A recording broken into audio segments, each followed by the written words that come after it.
Como Ganhar Dinheiro TV apresenta a incrível história de Rick Chester, o filme. Ai, Chico.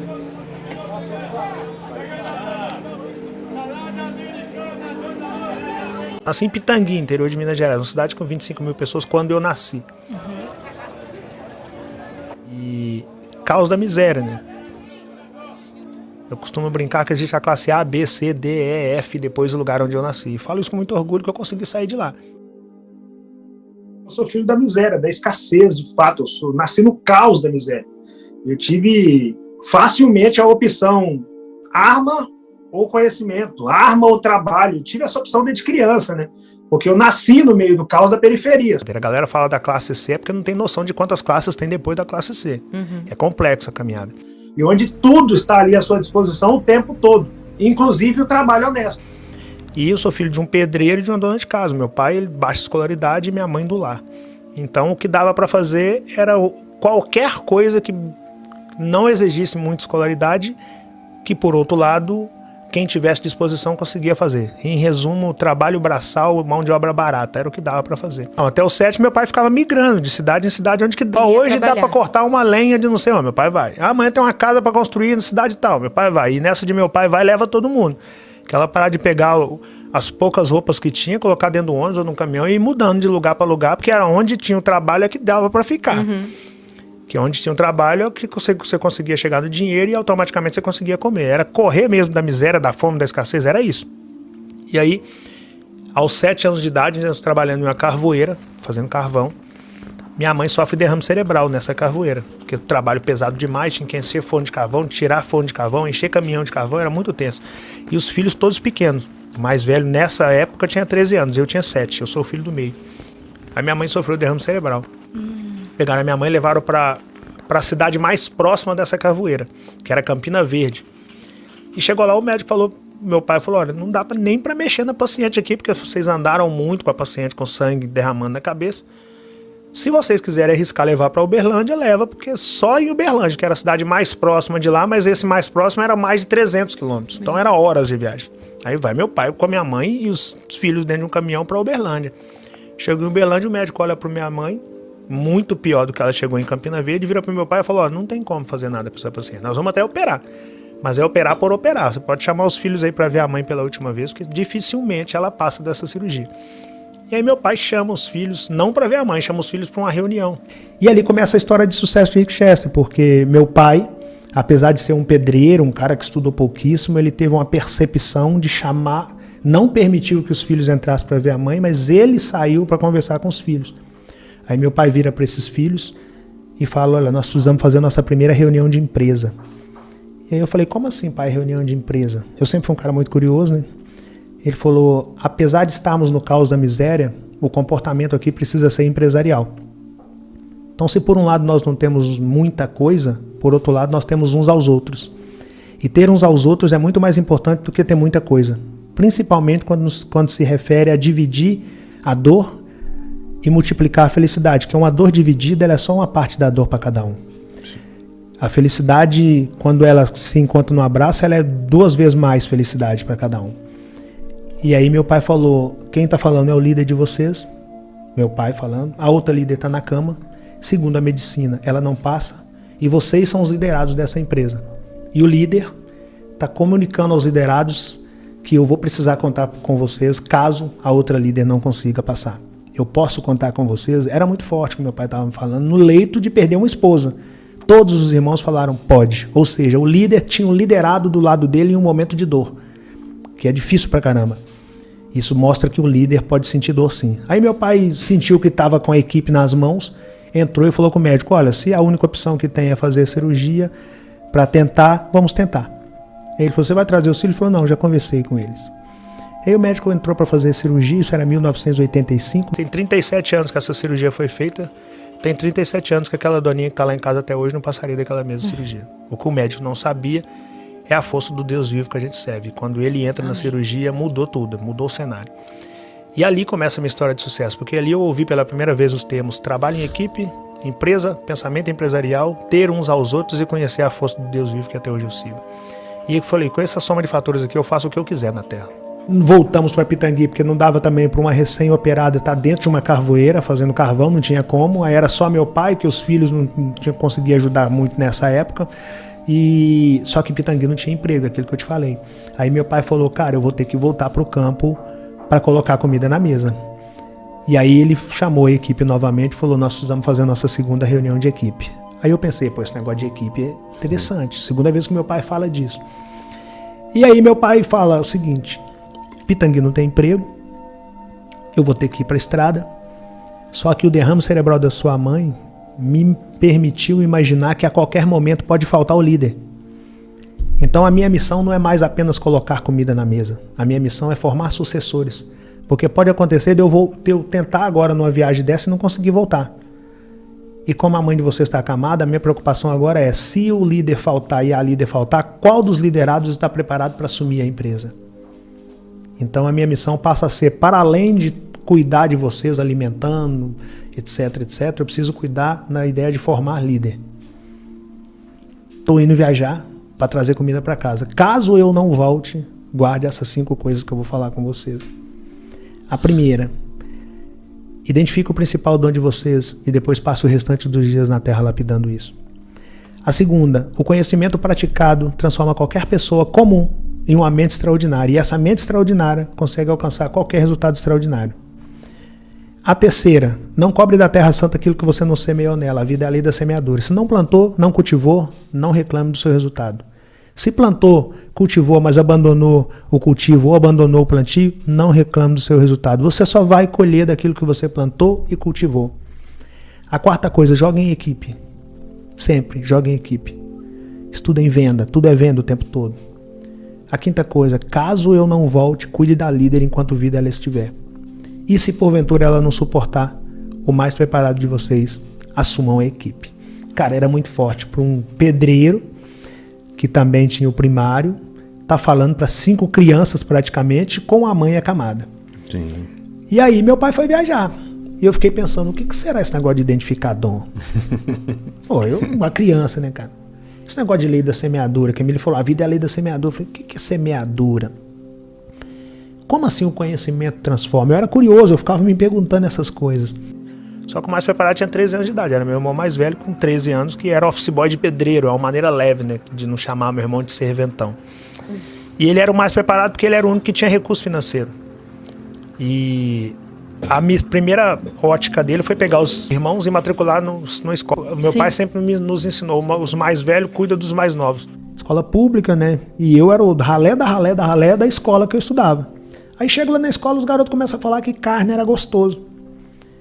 E eu não tinha comido carne até 7 anos de idade. Eu, de fato, nasci no caos do caos da miséria. A gente comia o básico do básico só para forrar estômago mesmo, para não ficar com fome.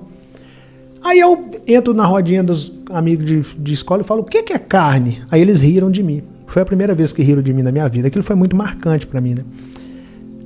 Aí eu guardei aquilo, fui para casa e cheguei lá, minha líder deitada, minha mãe, que eu chamo minha líder, cabeça toda enfaixada. Eu falei, mãe, o que é carne?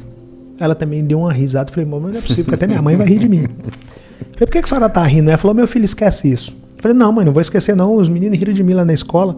Eu não vou esquecer. Ela falou, deixa eu te contar. Carne é isso, isso e isso. E foi me contar, carne de se comer, né? Para além da nossa, é claro. Mas não é pra gente não, meu filho. Isso aí é para outra classe, esquece isso. Eu falei, não, mas não vou esquecer. Como é que eu faço? O que eu tenho que fazer para comer carne todo dia? Ela vira para mim e falou, bom, para comer carne todo dia você tem que ter dinheiro. Para ter dinheiro você tem que trabalhar. Só que você tem 7 anos de idade, ninguém vai te empregar. Eu falei, peraí, mãe. Então a senhora tá me falando que se eu quiser, se eu começar a trabalhar e eu chegar no dinheiro, eu posso fazer o que eu quiser com o dinheiro, inclusive comprar carne. Ela falou, filho, mas não é tão simples assim não. Eu falei, não, mãe, tá tranquilo. Eu vou trabalhar. Aí ela deu mais uma risadinha, eu falei, a senhora tá rindo de mim novamente. Eu vou guardar isso. Aí saí de pé da minha mãe e sentei lá na calçada e tô lá observando. Pensando, como é que eu vou trabalhar, né? Fazer o quê? De fato a minha mãe tá certa, ninguém vai me empregar. Só que aí passa um cara vendendo verdura. Um verdureiro. A verdura num carrinho de mão. E para na porta de uma casa e oferece verdura pra uma senhorinha chamada Dona Conceição. Aí, pela primeira vez na minha vida, eu vi aquela cena clássica, a mercadoria passando para um lado e o dinheiro passando para o outro. Quando eu vi aquele cara pegando o dinheiro, eu falei, opa, esse cara tem dinheiro, esse cara pode comprar carne. Eu já tinha um lugar que eu queria chegar, comprar carne. Eu nem sabia que aquilo poderia ser propósito, que aquilo poderia ser um projeto, não sabia. Eu só sabia que eu queria comer carne. Falei, eu quero perguntar a esse cara como que ele chegou nessa verdura. Aí eu esperei ele fazer o atendimento dele, quando ele passou perto de mim, eu falei, moço, como é que o senhor fez para chegar nessa verdura? Ele virou para mim e falou, olha meu filho, eu tenho uma equipe. Falei, esse negócio de equipe deve ser importante. É a terceira vez que eu ouço essa palavra. Falei, me explica a sua equipe, moço. Ele falou, bom, eu tenho um financeiro, que é quem compra a semente, eu tenho uma pessoa que planta, depois da pessoa que planta eu tenho uma que cultiva, e depois eu tenho uma pessoa que colhe, e eu sou o cara que vende. Quando ele falou, eu sou o cara que vende, eu falei, não, então eu quero ser o cara que vende, porque na minha mente o cara que vende era o cara que pegava no dinheiro, e o cara que pegava no dinheiro era o cara que podia comprar carne. Aí eu chamei meus irmãos para montar a minha primeira equipe, e fazer nossa primeira horta, e colher nossa primeira alface, e eu fui para a rua para vender alface. E aí, quando eu escolhi o trabalho honesto, com 7 anos de idade, quando eu comecei a trabalhar, já foi um tapa na mesa. Que, a grosso modo, eu trazia as características de alguém que facilmente iria se perder. E eu já dei um tapa na mesa quando escolhi, com 7 anos de idade, fazer um canteiro e trabalhar, comer do suor do meu rosto. Aí depois comecei a perceber outras coisas que dava para vender, além de verdura, que eu comecei plantando verdura, cultivando verdura, colhendo aquilo e vendendo no carrinho de mão. Percebi que dava para vender sacolé, picolé, fruta, bijuteria, e tudo aquilo eram tapas na mesa, porque a galera que cresceu comigo não tinha a mesma coragem que eu tinha e já começavam a caminhar para outros tipos de caminho, e eu já perdi alguns amigos, alguns para a FEBEM, outros para clínicas de recuperação, outros a gente perdia mesmo por homicídio, perdi os amigos. Crescidos nascidos e criados no mesmo lugar. E eu começava a perder aquela galera e começava a caminhar. E aí entrei, viro para meus irmãos e falaram aqui, ó, nós temos que formar uma equipe. E eu só tinha um irmão que trabalhava, que era o mais velho. E meu pai nos ensinou aquela ideia que eu falei no início, de que se por um lado não tínhamos muita coisa, por outro lado nós tínhamos uns aos outros. Então, por mais surto que fosse a ideia de eu falar que nós precisamos formar uma equipe, eles já tinham escutado a palavra equipe do meu pai, do nosso líder, então já não era novidade para eles aquela palavra, e também não era um surto eu estar falando aquilo, sendo filho de quem nós éramos. Nós somos, na verdade. Falei, Ringo, você é o único que trabalha. Você compra semente, você vai ser meu financeiro. Uma criança falando com o irmão que ia ser financeiro. Você, Cláudio, vai plantar. Você, Dila, vai cultivar. Você, Romenigo, vai colher. E eu vou ser o cara que vende. Aí plantamos uma horta. Aí no outro dia amanheceu, eu fui lá, cadê o alface? Falei, não entendendo. O cara falou que era só plantar. Aí voltei no outro dia, cadê o alface? Voltei no outro, cadê uma semana depois, cadê o alface? Essa parte meu pai não me contou, nem o cara da verdura me contou. Não nasce alface da noite pro dia. Existe um negócio chamado percurso natural das coisas acontecer. E aí você tem que ser paciente com o processo.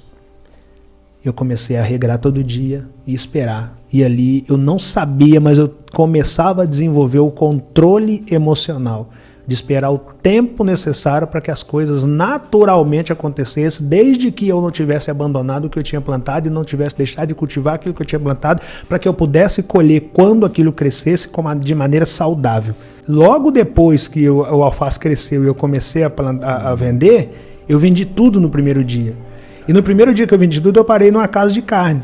Eu não tinha essa noção que tudo era venda. Parei numa casa de carne, pedi o cara carne, ele me deu carne, eu paguei, fui para casa, falei com a minha mãe que eu tinha comprado carne, ela falou, cara, você conseguiu alcançar o objetivo. Aí eu fui para a escola no outro dia, felizão, falei, agora eu quero contar para quem falou quem riu de mim. E aí a minha professora, coincidência ou não, no outro dia ela falou, Joãozinho, não lembro o nome das crianças, Joãozinho, você quer ser o quê quando crescer? Ah, eu quero ser dentista, professora. Paulo, e você? Ah, eu quero ser advogado. Sandra, e você? Ah, eu quero ser médica. E a galera me chamava de Tuca. Tuca, e você? Eu falei, eu quero ser vendedor. A professora riu. Falou, Tuca, vendedor é um cara que deu errado e que aí foi trabalhar com venda. Vendedor é um frustrado que foi trabalhar com venda. Aí eu falei com ela, também nem sabia do que eu estava falando, mas eu falei, professora, vendedor é o cara que come carne. Se ele é um frustrado, eu não sei, mas eu quero comer minha carne. Mal sabia eu que eu estava me apaixonando pela profissão das profissões. Tudo é venda. Absolutamente tudo é venda. Tudo é venda. E eu comecei a me apaixonar pela venda porque foi a venda que me possibilitou comer carne. Mas ali eu ainda não estava tão apaixonado. Eu comecei a apaixonar mesmo, foi a partir do momento que eu comecei a vender todo dia, minha horta acabou. Cheguei lá e falei, pô, cadê meu alface? Não entendi, acabou o alface. E quando acabou o alface, eu percebi que eu não poderia deixar meus clientes na mão. Comecei a comprar alface do cara que que eu perguntei no primeiro dia, para que eu pudesse atender meus clientes. Só que enquanto eu estava atendendo meus clientes, eu vi um cara engraxando sapato, eu vi um outro menino vendendo sacolé, eu comecei a vender sacolé, eu vi um outro vendendo coxa, eu vi um outro cara vendendo panela, eu falei, cara, tudo é venda. Absolutamente tudo é venda. O tempo todo tem alguém procurando alguma coisa para comprar. E aí eu voltei para casa e comecei a olhar. Tinha um pé de abacate, um pé de manga, um pé de mamão. Eu falei, peraí, cara, por que eu não estou vendendo abacate? Por que eu não estou vendendo manga? Por que eu não estou vendendo mamão? Aí eu comecei a ver venda em tudo. Aí eu desenvolvi a seguinte mentalidade. Eu, filho da dificuldade, a dificuldade me apresenta como única alternativa a superação, e a superação me apresenta a venda. A venda salva a minha vida. Só que para você sair da dificuldade, você tem que entender que você precisa superar a dificuldade. O primeiro passo é você entender, estou passando por um momento delicado e preciso superá-lo. A partir do momento que essa ficha cai para você, a vida automaticamente lhe apresenta a superação. E quando a vida lhe apresenta a superação te apresenta várias outras coisas. No meu caso, a superação me apresentou a venda e a venda salvou a minha vida. A venda salvou a minha vida. Dali para lá, eu falei, cara, é o que eu quero fazer na vida. Aí comecei a vender. E aí eu comecei a determinar as coisas. Eu calçava Quixote, que era o pior calçado da época. E eu determinei que eu queria a Conga, que era o melhor calçado depois do Quixote. E aí eu comecei a lutar para comprar a Conga. Eu era o filho do meio, porque... não sou filho do meio. E na realidade, quando eu nasci, não se comprava roupa para filho do meio. A roupa era comprada pro irmão mais velho. Depois passava pra irmã, chegava no filho do meio. Eu tinha que cuidar da roupa, porque ia ter mais 2 irmãos que iam usar a roupa. E eu determinei que eu ia comprar minha roupa nova. E aí comprei minha roupa nova. E aí comecei a determinar que eu ia ter minhas coisas. E aí eu fui vendendo mais. Pitangui ficou pequeno pra mim, eu fui pra Belo Horizonte. Aí a galera foi ver o Rick no Extraordinário, mas eu vinha dando tapa na mesa há muito tempo. Chegou em 96, por exemplo, onde eu tive que... Eu trabalhava tanto em 96 que eu tive que optar entre trabalhar e estudar. E eu optei novamente por trabalhar, porque eu queria continuar comendo o suor do meu rosto. Foi outro tapa na mesa, que foi um rompimento com a sala de aula. Aí veio meu pai e dá outro tapa na mesa em cima. Falou, peraí, meu parceiro, você está abandonando a sala de aula, mas o que transforma um ser humano em um ser humano melhor e maior é o conhecimento. Então meu pai deu um tapa na mesa em cima do tapa na mesa que eu dei. E falou comigo, você pode até ir trabalhar por sua conta, mas você vai ter que buscar conhecimento complementar. E aí eu comecei a ler livros por minha conta, tapa na mesa, porque eu fui criado em periferia. Não se lê nesse lugar. Agora que a galera está tendo uma outra mentalidade nesse sentido, mas a grosso modo não se lê nesse lugar. Comecei a comprar livro, por minha conta. Eu descobri aquelas lojas Sebo, livro usado, e comecei a comprar livro. Livro R$1. Eu falei, peraí, livro R$1? Então não é tão impossível assim ler, não. Aí vejo um livro na porta lá escrito A Arte da Guerra. Eu olhei, R$1, cara, R$1, não vou perder muita coisa, vou comprar esse livro, cara. Quando eu li aquele livro, eu falei, não tô acreditando que tem tudo isso em um livro.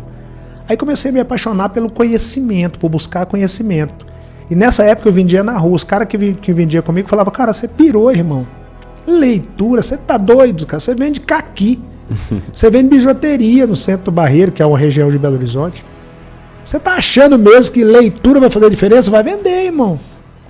E eu falava, cara, esses caras estão sortando, né? Eu preciso melhorar a mim mesmo o tempo todo. E na venda eu melhorei oratória, eu melhorei dicção, eu melhorei pronúncia, eu melhorei posicionamento, eu melhorei olhar. Eu fui melhorando essas coisas porque eu fui buscando conhecimento. Porque eu lia e praticava, porque não é só ler também, né? Você tem que praticar, é igual tocar. Se você só estudar e não começar a praticar, você não consegue desenvolver as habilidades que só a prática vai te trazer. O conhecimento é a mesma coisa. Não adianta você ler 2, 3 ou 1000 livros. Você tem que começar a praticar aquilo. Eu comecei a praticar. E aí trabalhei de várias coisas em Belo Horizonte. Eu sempre era aquele cara que fazia o que dava, quando dava, até que houvesse coisas melhores que aquilo para fazer. Eu só não deixava de fazer o que dava. E não deixava de ler, não deixava de buscar conhecimento, porque o meu pai, minha maior referência quanto líder é meu pai. E tudo que meu pai me falava, eu queria fazer, porque se meu pai estava me falando que ele era bom para mim.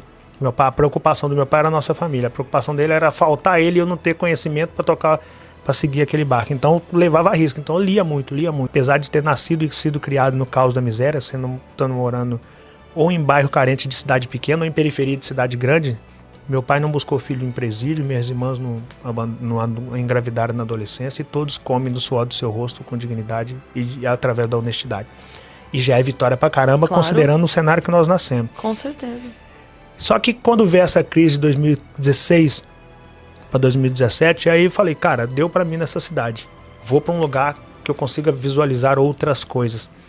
E aí me mudo para o Rio de Janeiro. Chego no Rio de Janeiro, aquela parada de ver o que dá para fazer. Aí chego no Rio, uma mochila nas costas, umidade um pouco avançada e a certeza que eu não tinha mais tempo para errar. Chego lá, Piabetá. Cara, Piabetá é longe. Piabetá é longe.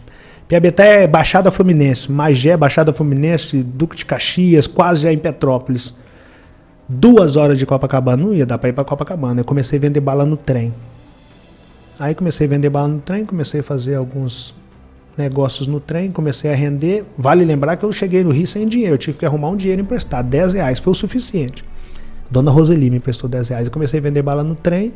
Do trem, eu tive a curiosidade de vender água na praia. Só que você descobre quando você chega na praia que 40 graus não é garantia que você vai vender água. Porque tudo muda o cenário o tempo todo. Só que ali eu já tinha muita maturidade. Eu costumo brincar que na vida das pessoas, dos 15 aos 20 anos, o regente na nossa vida é a vontade. Você tem vontade de fazer várias coisas. Só que você ainda não tem coragem. Aí dos 20 aos 25, 30, o regente passa a ser a coragem. Você tem coragem de praticar suas vontades. Só que você quebra muita cara porque você só tem coragem e vontade, você não tem muito conhecimento. Então você faz várias coisas que hoje você não faria. Passou dos 30, começa o regente do discernimento, que você continua tendo coragem, continua tendo vontade, mas você já põe na balança se aquilo compensa ou não compensa. Sim. Então quando eu fui para Copacabana, quando eu fui para o Rio, eu já estava na fase do discernimento. Tinha várias coisas que eu tinha vontade, várias coisas que eu tinha coragem, mas a balança do compensa e não compensa, isso é para mim ou não é para mim, é o momento ou não é o momento, já era mais latente dentro do Rio. E aí eu fui pra praia pra fazer o que dava, tendo vontade de trabalhar, tendo coragem de trabalhar e sabendo que aquilo compensava, porque era o momento do Rick cuidar do Rick. E praticar tudo aquilo que ele tinha buscado de conhecimento durante uma caminhada, durante uma vida toda. Quando eu chego em Copacabana, eu descubro que não dava para vender tanta água assim, só porque o sol era 40 graus. E aí eu começo a lapidar as minhas técnicas de venda e começo a vender mais pelo relacionamento do que pela água propriamente dita. A minha intenção era vender água, a minha estratégia era me relacionar para vender água. Então os vendedores vendiam muito rápido, andava muito rápido, vendia cantando, gritando água, água, água. E eu ia parando, cliente em cliente, trocando ideia. No final de cada ideia daquela eu vendia, ou no final de algumas daquelas ideias eu vendi. Aí eu descobri que não era tão simples, descobri que tinha muito não entre um sim e o outro sim. Isso chama taxa de conversão. E por isso muita gente não consegue avançar, principalmente essa galera que não tem conhecimento, porque até hoje estão nos contando dentro da escola que o Brasil foi descoberto em 1500, que a Terra tem a forma de uma laranja levemente achatada nos polos com uma pequena elevação no meio, e ninguém fala com essa gente de negócio, ninguém fala com essa gente de conhecimento, ninguém fala com essa gente de empreendedorismo, ninguém fala com essa gente que dá para fazer outras coisas para além de CLT e concurso público. Sim. E por isso essa gente ainda está se apegando ao Brasil que foi descoberto em 1500 e ao fato da Terra ter a forma de uma laranja levemente achatada nos polos com uma pequena elevação no meio. Eu descobri outras coisas por minha conta e risco. Eu fui formado na faculdade da vida. Essa escola formal eu tive que abandonar para colocar comida na mesa. E quando eu caí na faculdade da vida, ali eu tive que aprender na tora várias coisas que me possibilitou mudar meu hábito e meu hábito mudou meu resultado. E essa fórmula é uma que eu aprendi na faculdade da vida e que dificilmente eles iam me ensinar dentro da escola, porque o conhecimento liberta e a estratégia não é nos libertar. A estratégia é nos manter presos para que nós peguemos alguns diplomas e temos a impressão que estamos formados e paramos de buscar conhecimento. E aí nós estamos dentro de uma jaula, preso a um canudo que muitas das vezes não garante o seu sucesso. O que é taxa de conversão? É minha meta, vezes a quantidade de vezes que eu tenho que oferecer esse produto, ou seja, água. Eu oferecia 30 água para vender uma. Eu tive que descobrir isso na tora, porque eu, com o tempo comecei a oferecer água, eu tenho, não vendia, eu tenho que contar quantos nãos eu estou tomando aqui. Aí comecei a contar e descobri que mais ou menos a cada 30 águas que eu vendia, que eu oferecia, eu vendia uma. A minha meta era vender 120 garrafas de água. Então são 30, eu multiplico 30 por 120, que vai dar 3.600. Como eu tomava 29 nãos a cada 30, eu multiplico 30 por 29, que são 3.480 nãos. 120 é a minha meta. 3.600 é a quantidade que eu tenho que oferecer e 3.480 é a quantidade de nãos que eu tenho que ganhar para vender 120 garrafas de água. Com o tempo eu descobri que não tem a ver com quantas águas que eu consigo vender. Tem a ver com quantos nãos eu consigo suportar até que eu consiga vender a minha meta. O mundo dos negócios não tem a ver com quantos sims você alcança, mas sim com quantos nãos você suporta. Quem entender que o mundo dos negócios é um jogo de quem suporta mais nãos, alcança o extraordinário.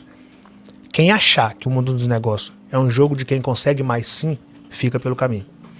Quando eu entendi isso, eu entendi minha taxa de conversão e isso me conduziu a resultados diferenciados, porque estava longe de ser extraordinário até o episódio do gravar o vídeo da água.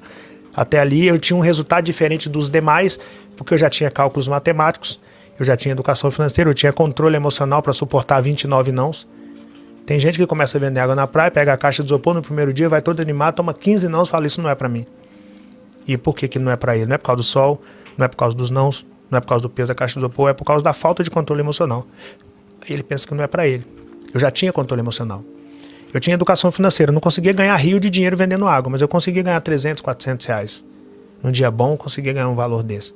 Num domingo, por exemplo, de muito sol. Mas na segunda-feira, os demais que também conseguiam ganhar um valor desse, já não iam na segunda.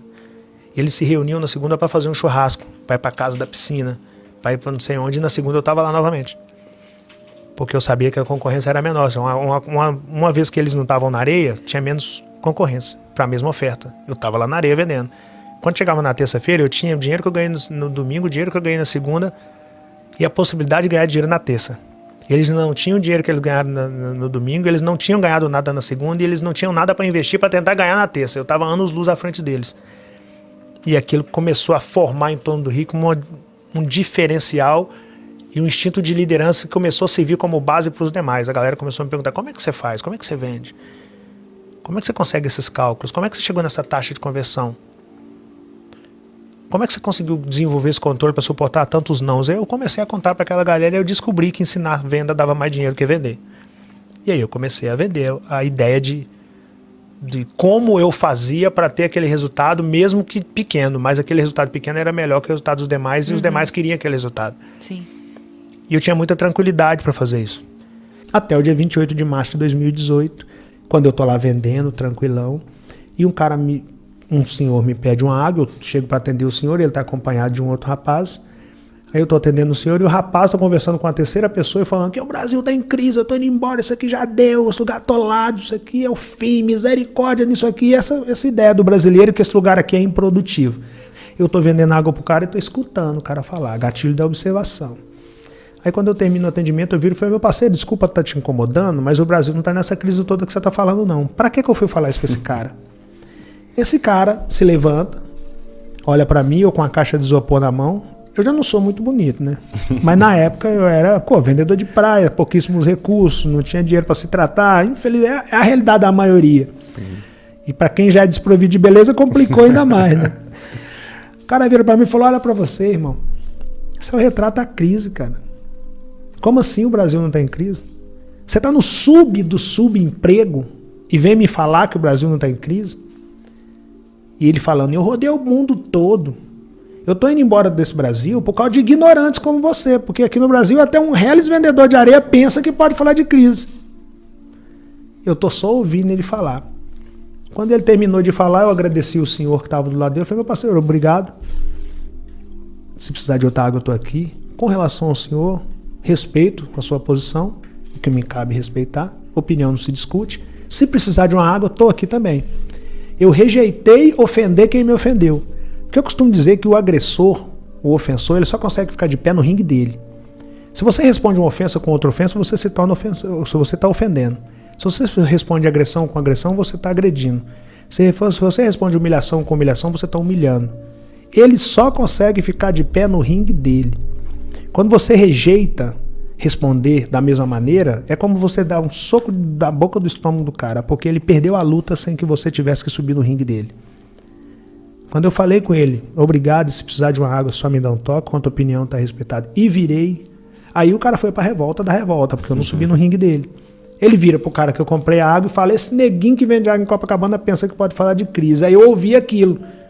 Só que o meu controle emocional, eu aprendi lá na ideia de que o alface nascia de um dia para o outro, e eu precisava ter controle emocional para esperar o alface. Então o controle emocional é algo muito importante. Aí eu falei, cara, eu não vou nem olhar para trás. Só aqui de Copacabana, onde aquilo aconteceu, eu estava de frente para o Cristo Redentor. Olhei e falei, Deus, perdoa que ele não sabe o que diz. E como se Deus tivesse me falado, siga a luta, meu filho, que eu vou cuidando das feridas daqui.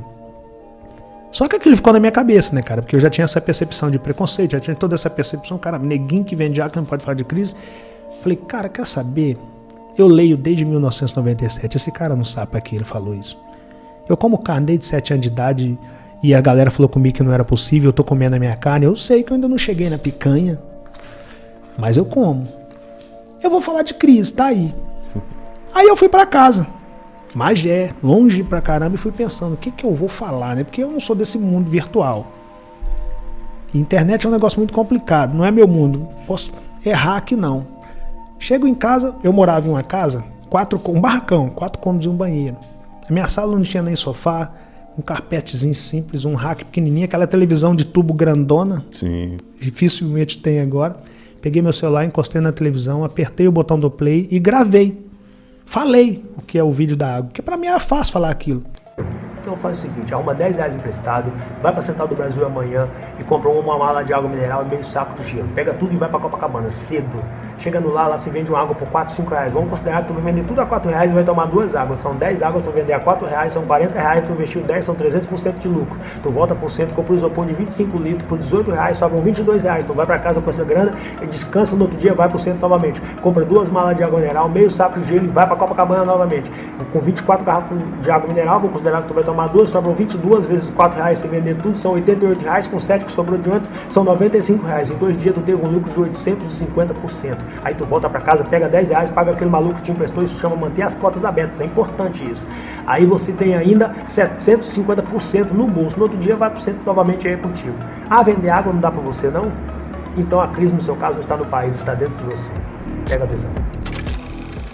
O que eu mais enfrentei na vida foi crise. Não parei por nenhuma delas. Ok, não alcancei nada que pode ser considerado muito extraordinário, mas dentro do que eu me proponho a fazer e baseando do cenário que eu saí, eu já estou anos luz melhor do que eu comecei. Vou falar de crise. Aí fui para casa e gravei o vídeo que ficou conhecido como vídeo da água. Caramba. Através de um ato de preconceito, um cara que falou que eu não poderia falar de crise. Eu gravei só por causa daquele cara. Baseado na fé que eu tenho, eu penso que naquele dia Deus falou, agora chegou a hora da promessa se manifestar na sua vida. Na verdade, eu não queria, eu nunca tinha escutado a palavra viralizar, eu não era esse cara que estava gravando o vídeo para que se viralizasse alguma coisa a partir dali, não, eu era um cara que de 7 anos de idade escolhi que não ia me vitimizar, que não ia esconder atrás de nada, que não ia me perder nas possibilidades, lugares onde eu fui criado e que ia com medo suor do meu rosto, com honestidade, podendo andar entre as pessoas de cabeça erguida. Eu nunca pensei em estar na condição que eu estou hoje, com o respeito que eu tenho hoje. Cara, eu palestrei em todos os continentes do mundo, você tem noção do que é isso? Como é que eu ia imaginar um negócio desse com 40 anos de idade vendendo água na praia? Aquele vídeo, eu só queria dar resposta para aquele cara, para que ele entendesse que o cara pode estar sim vendendo água na praia, mas ele pode ter cultura, ele pode ter lido muita coisa, ele pode ter optado em estar fazendo aquilo. E tem um detalhe, né? Porque aquele vídeo, hoje nós estamos num período de rede social, onde cai milhões de vídeos a cada segundo na rede social. E vários são tapas na mesa, vários são um barulhão. Mas a ampla maioria se dissolve na mesma velocidade que surgiu. Então não pense, a galera que vai assistir aqui, não pense que aquele vídeo sustentaria o Rick de pé até hoje, que não sustentaria. Porque quando você dá um tapa na mesa, aí é que a galera olha para você, aí você tem que estar pronto para saber o que fazer com esse tapa. Então eu fiz as 2 etapas, eu dei o tapa na mesa e provei que eu estava pronto para saber o que fazer com aquilo, entendeu? E é o que a galera não sabe fazer. A galera até dá uns tapas na mesa, mas não está pronta para lidar com tapa, né? Então, imagina, um cara criado no caos da miséria, de repente é convidado por um Flávio Augusto da Silva para trocar uma ideia. É convidado pelo Flávio para trabalhar com o Flávio. Flávio, cara. A grosso modo, a galera vai atrás do Flávio. O cara vem atrás de mim para eu trabalhar com ele. Imagina, se eu não estou preparado. Surta. Você imagina um cara que passou fome, que dormiu no chão, que morou de favor durante a vida inteira, que nunca comeu bem, nunca dormiu bem, que abandonou sala de aula. De repente, o cara ganhava quase 2 centenas de milhares de reais por mês. Eu morei de favor, eu fui acostumado a vestir roupa usada dos meus irmãos. Eu busquei lenha para esquentar água, porque na minha casa não tinha chuveiro. Eu morei em casa de pau a pique, que é uma casa toda de madeira, com barro nas paredes, com palha de coqueiro, para amenizar vento, sol, chuva. Eu dormia para baixo, meu irmão dormia para cima em um colchonete de palha. 5 pessoas dentro de um mesmo cômodo. Eu fui conhecer banheiro com 12 anos de idade. Nosso banheiro era quintal, era o mato. Eu encapava caderno com um saco de pão, minha mochila era um saquinho de arroz de 5 quilos. Eu não tinha televisão, até porque nós não tínhamos energia elétrica, então nós assistíamos televisão pela janela e pela cerca do único vizinho da nossa comunidade que tinha televisão. O dia que ele queria assistir, o programa que ele queria assistir, se é que naquele dia ele queria assistir televisão. Eu era filho do meio, não sou filho do meio, então não se comprava roupa para esse cara aqui. A roupa era comprada para o meu irmão mais velho, depois passava para minha irmã, passava para mim, eu passava para minha irmã, depois passava para o meu irmão mais novo. Na minha casa não tinha roupa de homem, roupa de mulher. Eu calcei que chute, cara. Eu tenho joanete que eu calcei que chute. Eu sou da geração que calçou que chute. O dia que eu consegui comprar uma Konga, eu fui o cara mais feliz do mundo, que era difícil comprar uma Konga. E hoje eu moro em 2 metros quadrados mais caro do meu país, e uma cobertura triplex que eu comprei, escolhi, paguei à vista. Você imagina se eu não estou preparado? Eu surto, cara. Então isso é um tapa na mesa. Eu costumo dizer que a vida é como se tivesse alguém com uma metralhadora, aquelas metralhadoras que joga bolinha de brinquedo, uma metralhadora te jogando limão. O tempo todo a vida tá te jogando limão, e você fugindo dos limão, que pra você limão é amargo, limão não dá isso, limão não dá aquilo. E eu comecei a pegar esses limão e fazer minhas limonadas dele. Então, quando você entende a ótica de pegar limão que a vida te dá e fazer limonada, ao invés de reclamar que a vida tá te dando limão, você entende a mágica de se alcançar o extraordinário. Que é olhar pra onde tá todo mundo olhando e chegar ao que ninguém conseguiu ver ali. Eu poderia voar naquele cara porque ele me chamou de neguinho que vendia água. O que eu fiz com aquilo? Eu fiz daquilo uma oportunidade de mostrar para aquele cara que eu poderia sim ser um neguinho que vendia água, com muito orgulho, inclusive. Mas eu poderia também falar de Cristo. Eu poderia mostrar para ele que eu, apesar de estar naquele cenário, eu tinha conhecimento para estar ali. E pelo quão ele levantou a voz para tentar diminuir o que eu falei, eu mostrei para ele que ao invés de levantar a voz, muitas das vezes nós precisamos melhorar nossos argumentos. E aí eu tirei o argumento, saí da condição de vendedor e gravei um vídeo com argumento suficiente para mostrar para aquele cara que eu poderia falar do que eu quisesse, inclusive de Cristo. Então aquele cara que a princípio tentou me diminuir, ele me deu um triplex. Ele me deu alguns imóveis em Belo Horizonte. Ele colocou minha filha em uma das escolas mais renomadas da América Latina. Ele me possibilitou ir em todos os continentes do mundo, em todos os estados brasileiros. Ele me deu várias capas de revista. Ele colocou 1 milhão na minha conta. Aquele cara não sabe o quão ele contribuiu comigo. Se não fosse aquele cara, talvez eu estava lá vendendo água até hoje, sem demérito nenhum. Porque de vez em quando, quando eu tenho tempo, eu tô lá. Mas graças a um cara que tentou me diminuir e fez isso com um cara preparado, ele mostrou pra mim que o mundo era maior do que a Copacabana. Eu sempre tive muita facilidade em oratória. Eu sempre falei com muita facilidade. Então, fazer vídeo não era algo que pra mim seria difícil. Se você pegar a minha página antes do vídeo da água, você até vai ver um ou outro bem esporádico lá, mas você vai ver lá outras coisas que não tem a ver com o que eu faço hoje. Você vai ver umas legendas que eu sempre gostei muito de escrever em cima de imagem de vídeo, e eu sempre tive facilidade de fazer isso. Você vai até ver umas legendas fortes, mas uma série de vídeos de pessoa que tava tentando... Não, eu não era esse cara. Eu tinha lugar para pagar, eu tinha outras coisas para fazer, eu tava em outro cenário. Minha preocupação era vender. Esse vídeo, ele reuniu muito elemento de empreendedorismo. Muita coisa de empreendedorismo estava nesse vídeo. O vídeo, ele falava basicamente que se você de fato quiser começar um negócio, você não precisa nem fazer empréstimo em banco para ter uma quantidade grande de recursos, você não precisa abrir mão de muita coisa, você não precisa mudar muitos hábitos para começar. Se você, por exemplo, tiver alguém que te empresta R$10 no máximo, ou se você tiver R$10 no bolso, você compra aí um saco de gelo, um pacote de gelo, um fardo de água, coloca nisso e vai para um semáforo, vai para a praia e vai vender sua água. E depois de vender 12 águas, você tenta fazer com que aquele dinheiro multiplique, sei lá, chegou em R$20. Tenta fazer aqueles 20 virar 25 vendendo mais água. Depois tenta fazer os 25 virar 30 e tenta fazer os 30 virar 40. Só que eu fui passando isso com lógica de início, meio e fim. Então aquele vídeo reuniu tudo isso, princípios básicos, e eu finalizei aquele vídeo com uma provocação. Né? Falei, depois de saber que dá para fazer, depois de voltar lá e pagar R$10, depois disso tudo, se você não começar, aí não venha me falar que o meu país tem crise não, porque a crise maior está dentro de você. E finalizei falando, pega a visão. E aí aquilo foi espalhando, a galera começou a marcar o Flávio Augusto da Silva. E o Flávio esse vídeo chegou para o Flávio, e o Flávio resolveu postar esse vídeo. No início daquele vídeo foi bem complexo, porque a galera falou, tem que esperar, vocês estão jogando esse cara muito em cima, pode ser um cantor de uma música só, que não sei o que, eu não tinha nada para provar para ninguém, não precisava provar nada para ninguém, eu tava 40 anos comendo carne, 37 anos eu tava comendo carne, 33 comendo carne. Então não tinha nada para provar para ninguém, eu só queria comer carne. Só que eu fiz um vídeo com início, meio e fim, com muitos elementos, e o que levou aquele vídeo a ser um vídeo que hoje a galera fala que é um vídeo histórico, que é um vídeo lendário, que não sei o que, foi a identidade. Era muita gente igual o Rick. Era como se naquele momento que o país estava muito machucado, um cara se levantou no meio daquela quantidade de gente machucada, um cara também machucado, com visíveis marcas no seu corpo de tanto que ele lutou. Esse cara se levanta e dá um tapa na mesa. Eu nem abri o vídeo para ler os comentários, porque eu pagava aluguel. Quando você paga aluguel, você sabe que não existe aluguel em dia, não, né? Você entregou o dinheiro do aluguel hoje, amanhã você tá devendo no próximo mês. Então não dá pra eu ficar lá lendo mensagem. Eu sabia meu tamanho. Sim. Peguei minha caixa de isopor e desci pra praia. Só que eu descia na Central do Brasil pra ir pra Copacabana. Eu comprava água no centro que era mais barato. Quando eu desci na Central do Brasil, que eu paro no depósito, o Thiago, que é o cara do depósito, vira pra mim e fala: Rick, o que você tá fazendo aqui? Mangueira, a galera me chamava de Mangueira. Mangueira, o que você tá fazendo aqui? Eu falei: como assim, Thiago? Tá pirando, pra vir vender água. Ele falou: cara, você tá louco, o Flávio tá te procurando. Eu falei: quem é Flávio? Aí ele pegou minha caixa de isopor, colocou no chão, pôs a mão no meu ombro e falou: Rick, deixa eu te explicar uma coisa. Você sabe aquele time que o Kaká joga, Estados Unidos? Hoje o Flávio não é mais proprietário do Orlando, ele vendeu o Orlando, né? Mas na época ele era. Sabe aquele time que o Kaká joga, que a Marta joga? Eu falei: sei. Ele falou: pois é, o Flávio é o dono daquele time. Esse cara mora lá em Orlando, na Flórida, esse cara tá te procurando. Eu pensei: misericórdia, esse vídeo, alguma coisa de errado eu falei naquele vídeo que incomodou esse cara, isso vai dar ruim. Eu pensei que alguma coisa eu fiz nesse vídeo que esse cara não deve ter gostado. Vou acabar apagando esse vídeo. Falei: Thiago, esse cara tá com a vida feita, eu tenho que vender minha água. Eu tô indo pra Copacabana. O Thiago falou: Rick, você não entendeu. Você sabe o Number One, curso de inglês?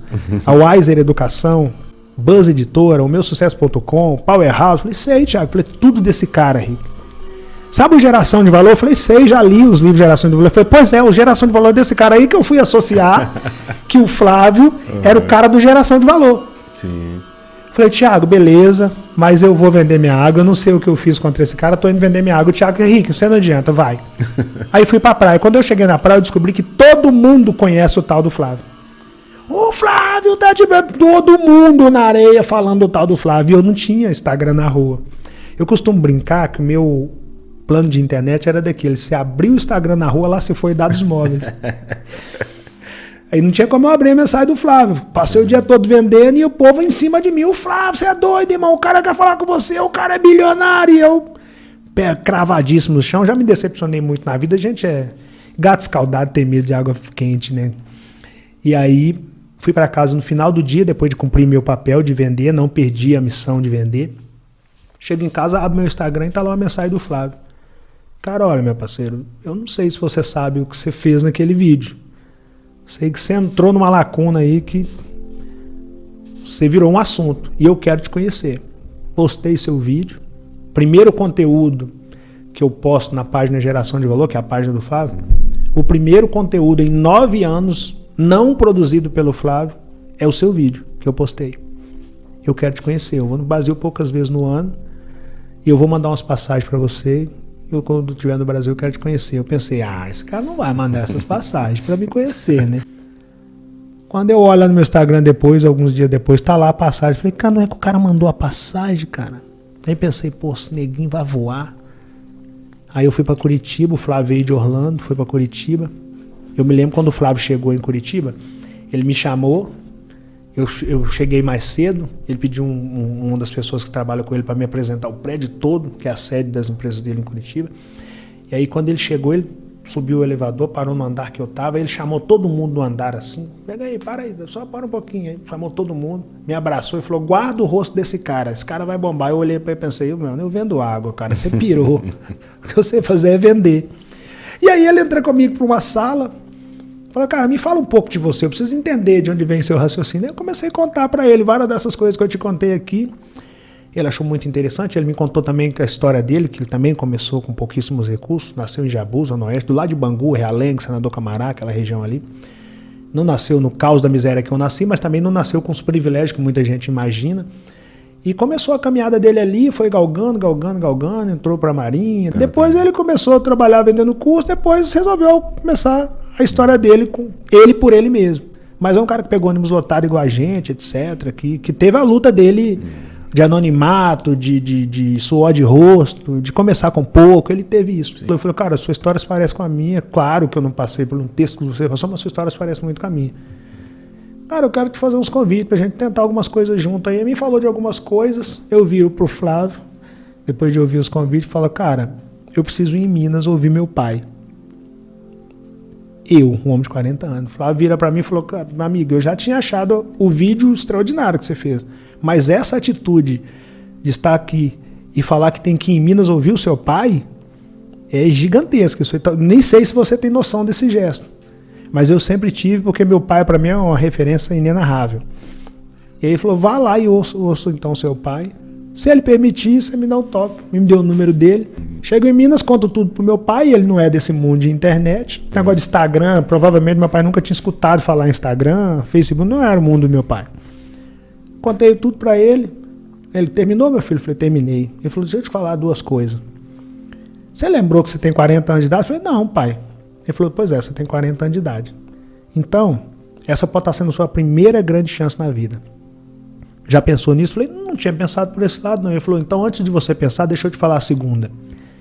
Com 40, negão, Brasil, colega, essa pode estar sendo a sua última grande chance na vida. A primeira pode estar sendo a última. Então, vá, dê o seu melhor e mostre para o mundo que um pedreiro te ensinou. Aí eu já tinha um aval do meu líder, né, cara? Aí eu mandei uma mensagem pro Flávio, falou, meu pai falou que tá tudo certo. Ele falou, então agora muda tudo. Vai para São Paulo, vou mandar umas passagens para você vai conhecer o Anderson Cavalcante da Buzz Editora. Nós vamos escrever seu livro. Eu pensei, livro, cara, quem vai comprar livro de um cara que vende água? Isso não vai dar certo. Ele, calma. Vai para São Paulo. Aí eu vou para São Paulo, conheço o Anderson Cavalcante. Ele senta para mim. Primeiro o Flávio liga para ele e fala, Anderson, vamos fazer uma boa ação? Foi assim. Aí o Anderson falou, Flávio, vamos, eu não sei o que é não, mas vamos. Ele falou, não, você viu o vídeo da água e tal? O Anderson falou, vi sim. Pois é, vamos escrever o livro desse cara? O Anderson falou, vamos. Só que na minha mente, não vai pegar esse negócio de livro. E eu com os pés cravados no chão. Aí chega no Anderson, o Anderson falou, olha, vamos escrever seu livro, você já está sendo convidado para falar em alguns lugares. Falei, tá, vamos. Aí comecei a escrever. Aí veio um convite para mais uma palestra, para mais um. E eu escrevendo meu livro, os seguidores foram crescendo. Eu fui fazendo outros vídeos que foram viralizando. Aí chega um convite para palestrar em Harvard. Aí a brincadeira começou a ficar um pouco mais séria, porque aquilo foi um alarde muito grande. O barulho foi enorme. É Harvard, né, cara? Sim. Quando se fala de Harvard, independente da expressão do que você está indo fazer lá, o nome Harvard já tem um peso gigantesco. E aí o assunto girou. Eu chego em Harvard, no meio da minha palestra em Harvard, sai matéria para tudo enquanto é lado. Nesse exato momento, o ambulante Copacabana está palestrando em Harvard. E ali, milhares de pessoas começam a me acompanhar dali. Aí eu viro o assunto em várias partes do mundo. E ali o Flávio me liga novamente, ele já estava em Orlando. Ele me liga e fala, Rick, ao invés de você voltar para o Brasil, vem aqui. Vem aqui para casa que eu quero falar com você. Você virou assunto aí por causa desse negócio de Harvard. Aí eu já estava voando em céu americano. Saio de Orlando, de Boston, vou para Geórgia, saio da Geórgia, vou para Flórida. Chego lá, tá o Flávio esperando no aeroporto 2 horas da madrugada. Aí me coloco no Rolls Royce dele, eu vou com o Flávio, eu olhando aquilo, encantado, né, cara, pouquíssimo recurso, aquilo para mim era muito novidade. Aí ele vira para mim, 2 horas de reunião, de madrugada, 2 horas. Ele vira para mim e fala no final da reunião, olha, você vai voltar pro Brasil e chega lá, vai ter uma surpresa lá para você. E eu com o pé cravado no chão. Eu volto para o Brasil e sou convidado a ir lá nas Torres do Santander, no Centro Empresarial do Santander. Chego lá, tem um contrato gigantesco, um monte de número, uma caneta, um cara falou, é seu, pode assinar. Eu olhei para aquilo e falei, cara, eu não tenho nem roupa para assinar esse contrato. Sou favela, irmão. Se caiu um dinheiro desse na minha conta, eles vão baixar lá em casa. Se inspiraram, né? Não, pode assinar, é seu. Falei, vou assinar esse negócio até de costa aqui. Assinei. O cara falou, agora muda tudo. A partir desse contrato, você é o rosto do Santander. Você vai por horário nobre em todo o país aí.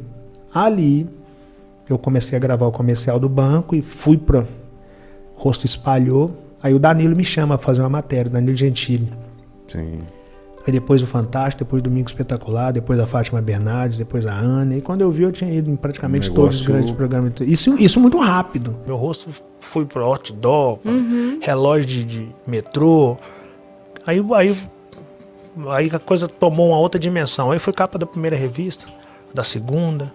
Aí depois fui convidado para ir para Paris, para o Japão, para Portugal. Aí quando eu vi, a coisa já tinha fluído. E a responsabilidade vai aumentando, né? E aí mais pessoas foram acompanhando, porque a galera olhava e falava, cara, esse cara é um dos nossos, esse cara é um dos nossos, esse cara é um dos nossos, esse cara é um dos nossos. E é muita gente vendo esse cara como um dos deles. E aí eu chego nesse lugar que eu tô hoje. Mas a luta começou aos 7 anos de idade e o motivo do vídeo foi um ato de preconceito na areia de Copacabana. Eu não saí de casa pensando em gravar vídeo, eu nem vinha gravando vídeo e nem comecei a trabalhar por conta através daquele vídeo. Porque é muito Exato. caótico você ter que viver num país miscigenado igual o Brasil e ter que ver que ainda, depois de tantos anos que esse país foi descoberto ou foi invadido, ainda tem pessoas que acham que tem uma raça pura aqui e viram pra você com ato de preconceito. Só que é mais caótico ainda se a pessoa que ouviu esse ato de preconceito não se preparar pra isso. Então eu tava muito preparado quando o cara me falou aquilo. E eu fiz daquilo uma limonada e não fui dormir apenas. Só que eu não tinha noção, né, que o vídeo ia fazer. Não tinha. Pra mim, na minha mente, eu ia gravar aquele vídeo e que ele ia chegar naquele cara. Na minha mente era isso. E baseado na fé que eu tenho, eu penso que naquele dia Deus determinou que minha promessa se manifestaria ali, naquele dia. Porque ele falou, agora eu te tiro dessa areia. Só precisava de um fato, porque você não ia sair daqui. Por sua conta e risco, você não ia sair. Então precisava de alguma coisa pra te tirar daqui. Sim. E aquele vídeo me tirou daquela areia. Quando veio o Flávio é um cara muito pé no chão, né? O Flávio nunca me prometeu nada exorbitante. Não conheço igual meu pai e o Flávio, eu nunca nem vi. De tão pé no chão que eles têm. E ele nunca me prometeu nada exorbitante. Falou, cara, não tô te prometendo nada não, mas tem algumas coisas que dá pra gente fazer junto. Você topa? Uma delas é escrever um livro. Eu pensei, os caras pirou, né? Eu vendo água, cara. Mas, topa. E aí comecei a rabiscar sobre a minha história. E aí, o Flávio, ele é sócio da Buzz Editora, que é a editora que lançou os livros dele, inclusive. E aí eu assinei um contrato com eles e começamos a rabiscar e lançamos o primeiro livro. Eu lembro quando eu lancei o livro, eu vi aquele selo de best-seller na capa, né? Eu achava aquilo bonito pra caramba. É igual a questão da carne. Eu falei, o que tem que ter pra ter esse selo na capa? Igual a pergunta que eu fiz pra minha mãe, como é que eu tenho que fazer pra comer carne? Aí o Anderson Cavalcante, que é o editor da Buzz, falou comigo, esquece. Eu falei, não esqueço não, tá maluco? Carne eu não esqueci. Eu quero saber. Ele falou, não, pra vender, pra colocar esse selo na capa tem que vender 30 mil cópias. É difícil demais. Porque 30 mil é incontestável, mas no Brasil vender 30 mil cópias é muito difícil.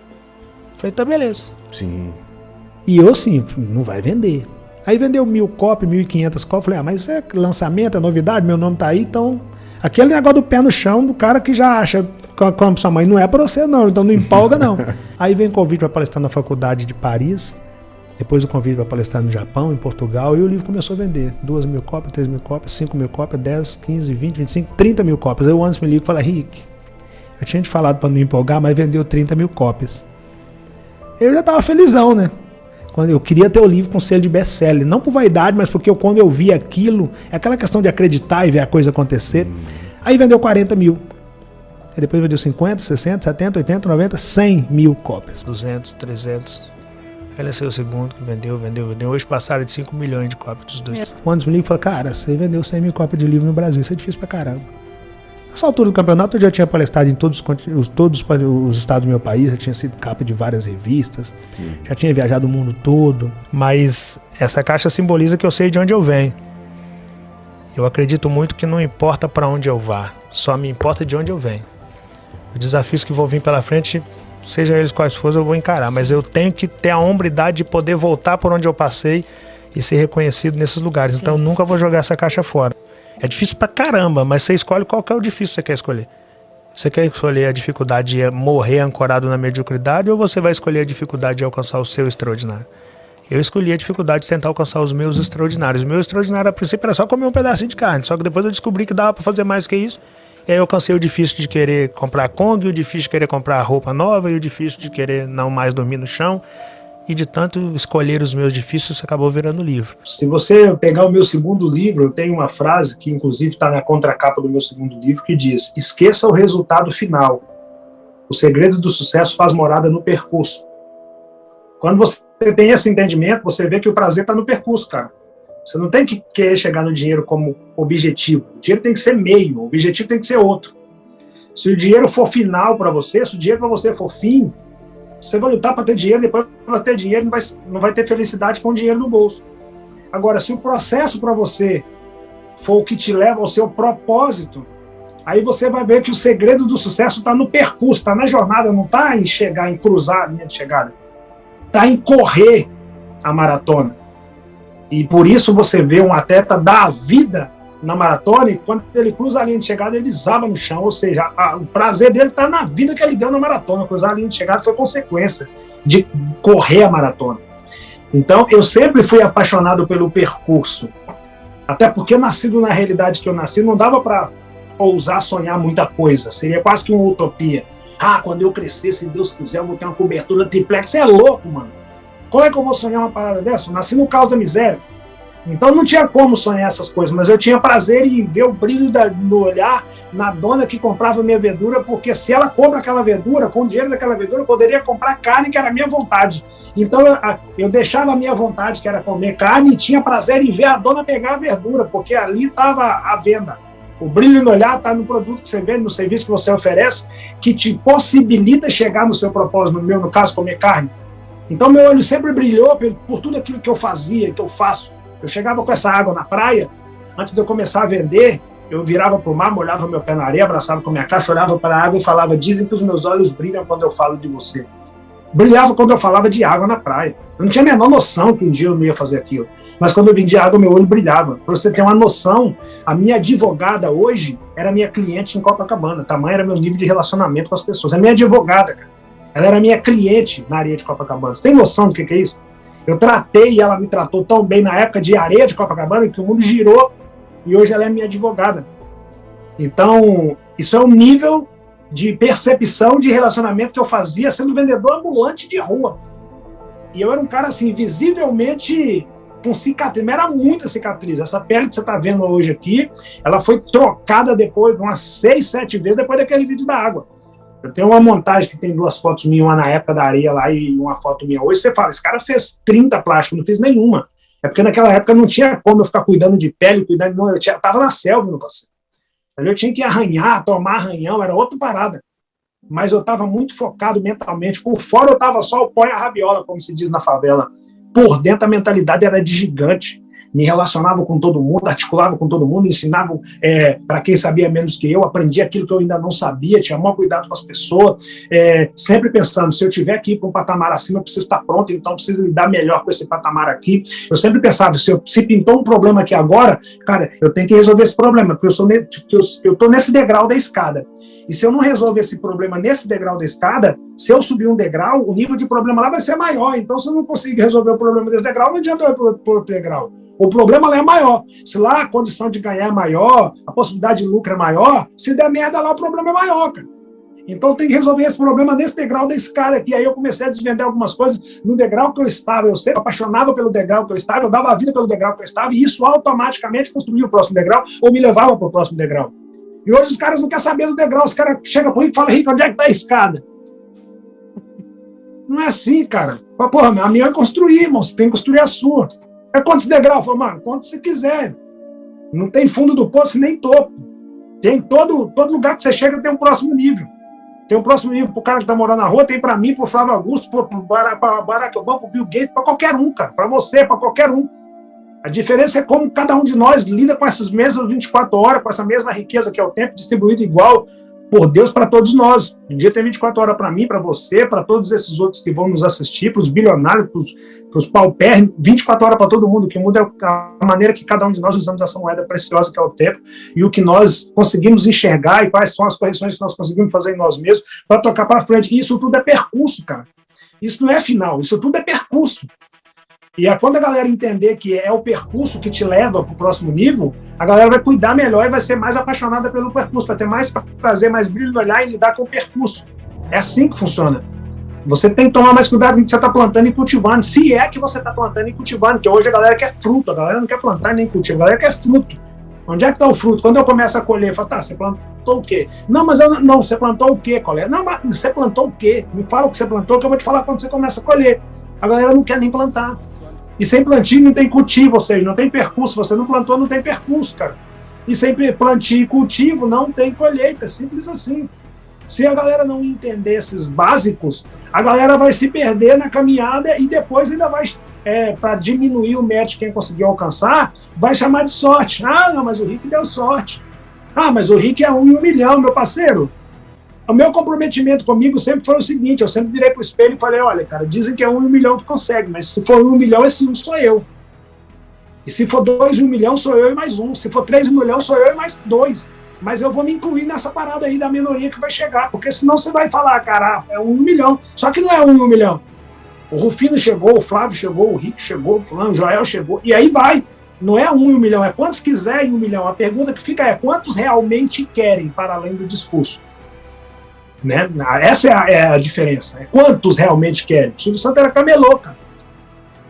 O cara queria ir para cima, o cara queria crescer, não deram espaço para ele crescer, ele começou a plantar. Ele queria participar da lavoura de alguém, não quero ter um programa, ninguém me deu, eu falei, tá, então eu vou plantar um programa aqui. Plantou um canal e virou o Silvio Santos. Aí o cara olha e fala, mas o Silvio Santos é 1 milhão, mas não é, cara. É quantos quiser em 1 milhão. Você está aqui entrevistando o Rick, vai falar, como é que você conseguiu entrevistar o Rick? Meu sonho, o cara parou na caminhada em algum lugar e desistiu e não conseguiu. E você conseguiu, seguiu sua jornada e conseguiu, e vai conseguir fazer outras coisas, porque não vai parar de tentar fazer. Isso tudo é percurso. E aí o prazer de estar aqui falando com o Rick, não por ser o Rick, tem que ser menor do que o prazer que você tem por tentar falar com o Rick, porque foi esse processo que te trouxe até o Rick. E se você tiver o objetivo de falar com o Flávio, a tentativa de chegar ao Flávio vai ser mais prazeroso do que entrevistar um cara igual o Flávio. Porque o processo é o gostoso, cara. Depois que você consegue, você fala, caraca, mano, o processo que me trouxe até aqui foi esse. E se você entende esse processo, você começa a ser mais apaixonado por esse processo. E aí você tem mais cuidado com esse processo, você faz correções nesse processo, e aí você vê que não é 1 milhão, você vê que não é, que dá para fazer, você até vai para aquela máxima. Pode até não ser fácil, mas também não é impossível, então dá para fazer, e aí você se apaixona pelo processo. E quando você se apaixona pelo processo, você entende que ele é mais importante que o ponto final da parada. E aí você cai lá no segundo livro de Rick Chess, que é A Favela Venceu. Esqueça o resultado final, o segredo do sucesso faz morada no percurso. É o percurso, o segredo está nesse processo, está na caminhada. E aí eu resolvo sair de Piabetá, depois da Mangueira, e depois comprar o meu apartamento. Aí tem um condomínio no Rio, que eu costumo preservar os lugares que eu moro, por uma questão de que é Brasil, né? Mas eu passei uma vida inteira tirando foto com a minha filha em frente a esse condomínio, coincidência ou não. Uma vida inteira tirando foto com ela. Nós temos várias fotos lá diante, da época dos barracos de pau lá na favela, como diz o Brau. E aí eu entro lá e tem uma cobertura vendendo. Eu vou lá e compro, escolho e pago à vista a cobertura. E aí depois casa pro meu pai, aí casa pros meus irmãos. Aí começo a adquirir outras coisas, aí lanço o segundo livro, que caminhou no mesmo sentido do primeiro, e continuei assinando vários outros contratos milionários, e continuei fazendo várias outras palestras, várias outras publicidades, e já estou escrevendo o terceiro livro, e os pés continuam cravados no chão. Minha filha hoje estuda em uma das escolas mais tradicionais da América Latina, o pai dela fatura algumas centenas de milhares de reais líquido todo mês.